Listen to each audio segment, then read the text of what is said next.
there, how are you doing? My name is Angel, and I like all things that are mysterious, right? Do you know what's mysterious today?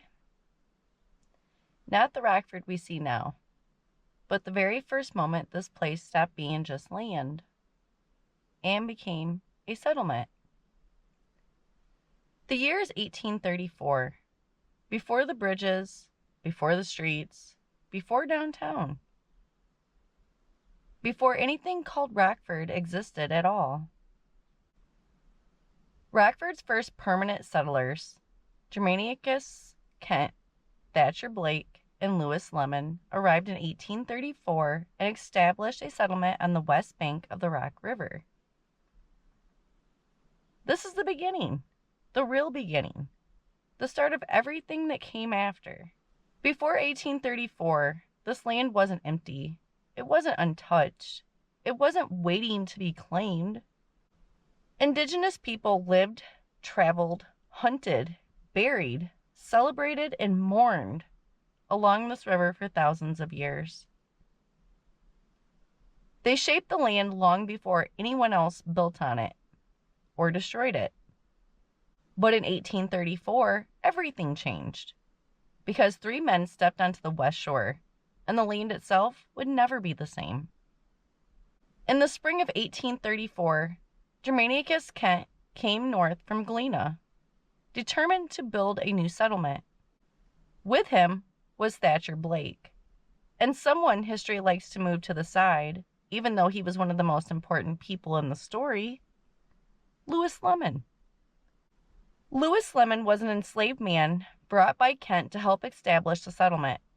He later became one of Rockford's most influential early residents.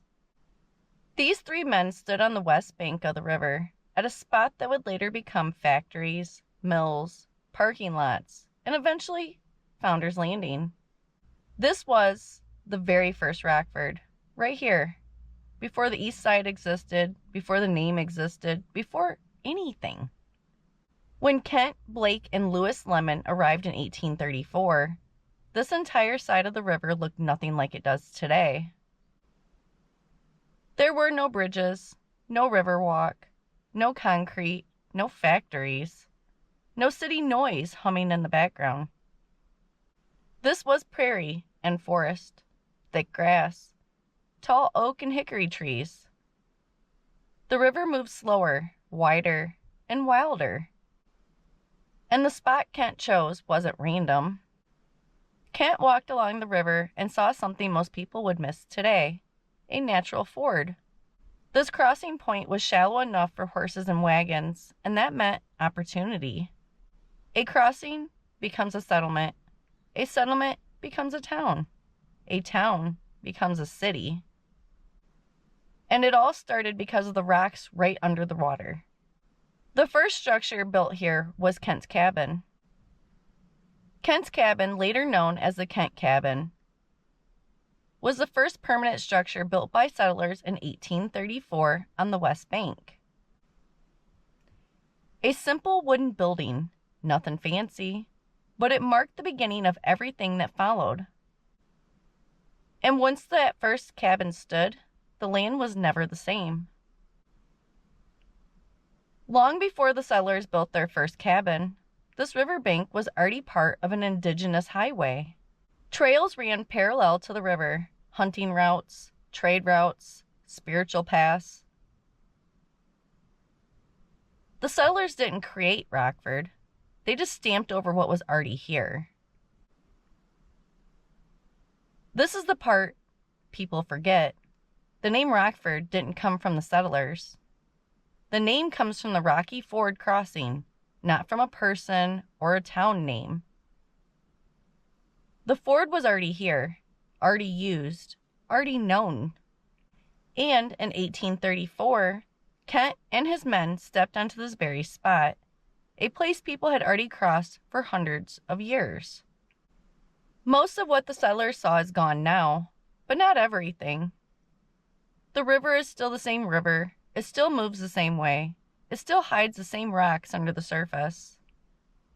And the West Bank, even with all the concrete, parking lots, fencing, and construction, still holds the ground where Rockford began. When we do the live stream, we'll go back to those spots and see what pieces of 1834 survived and which ones got buried under modern Rockford. 1834 was the year Rockford stopped being just land and became a place. A single cabin on the west bank, a shallow crossing in the river, 3 men, Kent, Blake, and Lewis Lemon, standing on ground that had carried thousands of years of history before them. They didn't know what this place would become. They didn't know a city would rise here, or that industries would grow here, or that bridges would divide here. They didn't know that people would one day pave over mounds, or replace ancient history with parking lots, or bury stories under concrete. But the river knew, the land knows, and the land never forgets. In 1834, the first settlement was planted, but in 1835, everything changes. Because someone else is coming in the next year, and when he arrives, the east side begins. 1835 is the year the Rock River gets a rival. The year this place splits into 2 identities. The year the tale of 2 Rockfords truly begins. And we'll talk about that in the next video.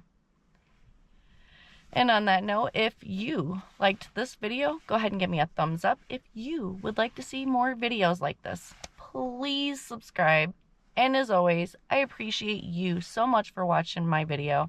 And I hope that you have a good rest of your day. And I'll see you in the next one. Bye.